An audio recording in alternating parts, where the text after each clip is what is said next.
ആദ്യത്തെ ആപ്ലിക്കേഷൻ്റെ നെയിം എന്ന് പറയുന്നത് ബ്ലോക്കിറ്റ് എന്നാണ്. ഇതെന്ന് പറയുന്നത് ഒരു പ്രൊഡക്ടിവിറ്റി ബേസ് ചെയ്തിട്ടുള്ള ഒരു ആപ്ലിക്കേഷനാണ്. കുറച്ചുകൂടി ഫോക്കസ് ചെയ്ത് പ്രൊഡക്ടിവിറ്റീനെ ഫോക്കസ് ചെയ്തിട്ടുള്ള ഒരു ആപ്ലിക്കേഷനാണ്. നമ്മൾ ഈ ഒരു ആപ്ലിക്കേഷൻ ഓപ്പൺ ചെയ്യുന്ന സമയത്ത് നമുക്ക് വളരെ മിനിമലായിട്ടും എന്നാൽ നല്ല രീതിക്ക് അറേഞ്ച് ചെയ്തിട്ടുള്ള ഒരു ഇന്റർഫേസ് ആണ്, ഒരു ആപ്പ് ഇന്റർഫേസ് ആണ് നമുക്ക് കാണാൻ പറ്റുന്നത്. ആൻഡ് ഈ ഒരു ആപ്ലിക്കേഷൻ ഓപ്പൺ ചെയ്തതിനു ശേഷം നമുക്ക് ഏതെങ്കിലും ഒരു സ്പെസിഫിക് ടൈം സെലക്ട് ചെയ്ത് വെച്ചിരിക്കുക.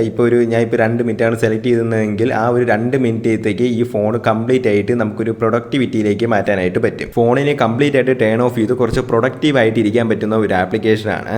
അത് മാത്രമല്ല നമുക്ക് ഇതിൻ്റെ അകത്ത് സ്വൈപ്പ് ചെയ്യുന്ന സമയത്ത് അൺലോക്ക് ആവുന്ന പോലെയൊക്കെ തോന്നും. പക്ഷേ അൺലോക്ക് ആയതിനു ശേഷം വീണ്ടും ആ ഒരു ഫോണിൽ ലോക്കിലേക്ക് തന്നെ പോകും, ലോക്ക് സ്ക്രീനിലേക്ക് തന്നെ പോകും. ഈ ഒരു ആപ്ലിക്കേഷൻ ഏറ്റവും കൂടുതൽ യൂസ്ഫുൾ ആയിട്ട് വരുന്നത് ഒരുപാട് തരത്തിൽ വർക്ക് ചെയ്യുന്നവർക്കും അവർക്ക് വലുതായിട്ട് ഫോൺ യൂസ് ചെയ്യുന്ന അല്ലെങ്കിൽ ഫോൺ അഡിക്ഷൻ കൂടി വരുന്നവർക്കൊക്കെ ഈ ഒരു ആപ്ലിക്കേഷൻ ഡൗൺലോഡ് ചെയ്ത് സെറ്റ് ചെയ്താൽ മാത്രം മതി. ബട്ട് നിങ്ങൾ ആദ്യമായിട്ട് ഇങ്ങനെ കയറി സെറ്റ് ചെയ്യുന്ന സമയത്ത് നമുക്കിവിടെ ഒരു പാരച്യൂട്ട് എന്നൊരു ഓപ്ഷൻ കാണാം. അതിൽ ക്ലിക്ക് ചെയ്യുന്ന സമയത്ത് മേ ബി അത് ഫസ്റ്റത്തെ ടൈം അതൊന്ന് ഓപ്പൺ ആയിട്ട് വരും. ആൻഡ് സെക്കൻഡ് ടൈം മുതൽ അത് കംപ്ലീറ്റ് ആയിട്ട് ലോക്ക് ആയിരിക്കും. സോ പ്രൊഡക്ടിവിറ്റിയാണ് നിങ്ങൾ മെയിൻ ആയിട്ട് ഫോക്കസ് ചെയ്യുന്നതെങ്കിൽ നിങ്ങൾക്ക് പറ്റിയ ഒരു ആപ്ലിക്കേഷനാണ്. നിങ്ങളുടെ ഫോൺ യൂസേജ് ഭയങ്കരമായിട്ട് കുറയ്ക്കാനായിട്ട് പറ്റുന്നതാണ്. സോ ഡെഫിനറ്റ്ലി ഒന്ന് ട്രൈ ചെയ്ത് നോക്കുക. രണ്ടാമത്തെ ആപ്ലിക്കേഷൻ്റെ നെയിം എന്ന് പറയുന്നത് മാക്സ്റ്റർ എന്നാണ്. ഇതെന്ന് പറയുന്നത് ഒരു മാഗസിൻ റീഡിംഗ് ആപ്ലിക്കേഷനാണ്. മാഗസിൻ മാത്രമല്ല, മാഗസീനും അതുപോലെ തന്നെ ന്യൂസും ഒക്കെ റീഡ് ചെയ്യാൻ പറ്റുന്ന ഒരു ആപ്ലിക്കേഷനാണ്.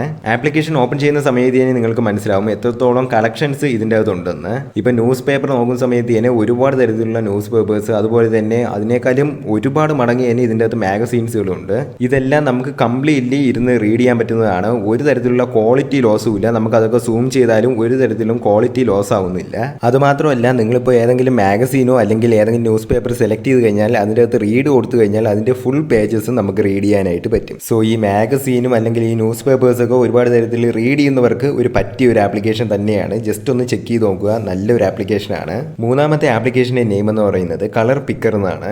ഈ ഒരു ആപ്ലിക്കേഷനകത്ത് കയറിയ ശേഷം ഏതെങ്കിലും ഒരു ഇമേജ് ജസ്റ്റ് ഈ ഒരു ആപ്ലിക്കേഷനിലേക്ക് ഒന്ന് അപ്ലോഡ് ചെയ്ത് കൊടുക്കുക. അങ്ങനെ ആഡ് ചെയ്തതിനു ശേഷം നമുക്ക് ഇതിൻ്റെ ഏറ്റവും ടോപ്പിലായിട്ട് ഇതിനെ ലോക്ക് ചെയ്യാനായിട്ട് പറ്റും. അങ്ങനെ ലോക്ക് ചെയ്യുന്ന സമയത്ത് നമുക്ക് ആ ഒരു ഇമേജിൻ്റെ അകത്ത് ഒരു കർസർ വരും. അങ്ങനെ ആ ഒരു കർസർ വെച്ച് മൂവ് ചെയ്യുന്ന സമയത്ത് നമുക്ക് ആ ഒരു ഇമേജിൻ്റെ അകത്തുള്ള എല്ലാ കളേഴ്സിനെ കുറിച്ചും അറിയാനായിട്ട് പറ്റും. ഇപ്പോൾ ഒരു ഗ്രേഡിയൻ കളറൊക്കെ ആണെന്നുണ്ടെങ്കിൽ ജസ്റ്റ് ഒരു കർസർ വെച്ചൊന്ന് മൂവ് ചെയ്ത് കൊടുത്താൽ മതി. നമുക്ക് ആ ഒരു കളർ ഏതാണെന്ന് നമുക്ക് ഏറ്റവും ബോട്ടം സൈഡിലായിട്ട് കാണിക്കുന്നതാണ്. അത് മാത്രമല്ല, ആ ഒരു കളറിനെ കുറിച്ചുള്ള ഫോർമാറ്റും നമുക്ക് അവിടെ റൈറ്റ് ചെയ്ത് കാണിക്കും. ഏറ്റവും ടോപ്പ് സൈഡിലായിട്ട് എഴുതിയിരിക്കും അത് ഏത് ഫോർമാറ്റ് ആണെന്നൊക്കെ എഴുതിയിരിക്കും. സോ ഈ ഒരു ആപ്ലിക്കേഷൻ മെയിൻലി യൂസ്ഫുൾ ആയിട്ട് വരുന്നത് ഈ ഒരു ഡിസൈനിങ് കാര്യങ്ങളൊക്കെ ചെയ്യുന്നവർക്കാണ്. അവർക്ക് ഈ ഒരു കളേഴ്സ് ഒക്കെ ചെക്ക് ചെയ്യാനായിട്ട് ഈ ഒരു ആപ്ലിക്കേഷൻ യൂസ് ചെയ്യാൻ പറ്റുന്നതാണ്.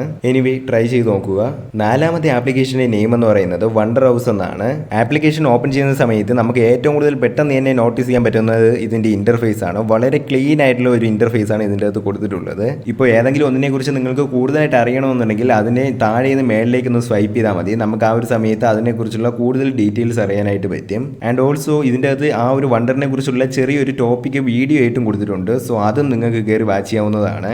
ആൻഡ് നമ്മുടെ ഫൈനൽ ആപ്ലിക്കേഷൻ്റെ നെയിം എന്ന് പറയുന്നത് വെക്കാബുലറി എന്നാണ്. വെക്കാബുലറി എന്ന ഈ ഒരു ആപ്ലിക്കേഷൻ ഡൗൺലോഡ് ചെയ്ത് കഴിഞ്ഞാൽ നിങ്ങൾക്ക് പുതിയ പുതിയ വേർഡ്സിനെ കുറിച്ച് അറിയാൻ പറ്റുന്നതാണ്. അതിൻ്റെ മീനിങ്ങും കാര്യങ്ങളും എല്ലാം അറിയാൻ പറ്റുന്നതാണ്. ആപ്ലിക്കേഷൻ ഓപ്പൺ ചെയ്തിട്ട് നമ്മൾ ഇതുപോലെ അങ്ങ് സ്വൈപ്പ് ചെയ്ത് പോയാൽ മതി. നമുക്ക് ഒരുപാട് തരത്തിലുള്ള പുതിയ പുതിയ വേർഡ്സും അതിൻ്റെ മീനിങ്ങും അവിടെ എഴുതിയിട്ടുണ്ടായിരിക്കും. ആൻഡ് എടുത്ത് പറയേണ്ടത് ഇതിൻ്റെ യൂസർ ഇൻ്റർഫേസ് ആണ്. വളരെ ക്ലീൻ ആയിട്ടും മിനിമൽ ആയിട്ടും അറേഞ്ച് ചെയ്ത് വെച്ചിട്ടുണ്ട്. അതായത് നമ്മൾ ജസ്റ്റ് വെറുതെ ഇങ്ങനെ സ്ക്രോൾ ചെയ്ത് പോയാൽ മതി. ഏതെങ്കിലും ഇഷ്ടപ്പെട്ടിട്ടുണ്ടെങ്കിൽ അതിനെ ജസ്റ്റ് സേവ് ചെയ്യാം, അതുപോലെ തന്നെ അതിനെ ലൈക്ക് ചെയ്ത് വെച്ചിരിക്കാം, അങ്ങനെയൊക്കെ പറ്റും. ആൻഡ് ഓൾസോ നമുക്ക് ഈ ഒരു തീമും ഈസിലി കയറി ചേഞ്ച് ചെയ്യാനായിട്ട് പറ്റും. ഏറ്റവും ബോട്ടം സൈഡിൽ ഒരു തീമിൻ്റെ ഒരു ഓപ്ഷൻ ഉണ്ട്. അവിടുന്ന് നിങ്ങൾക്ക് വേണ്ട തീം സെലക്ട് ചെയ്ത് യൂസ് ചെയ്യാനായിട്ടും പറ്റും. സോ പുതിയ പുതിയ വേർഡ്സും അതിൻ്റെ മീനിങ്ങും ഒക്കെ അറിയണമെന്നുള്ളവർക്ക് ജസ്റ്റ് ഈ ഒരു ആപ്ലിക്കേഷൻ ഒന്ന് ഡൗൺലോഡ് ചെയ്താൽ മാത്രം മതി.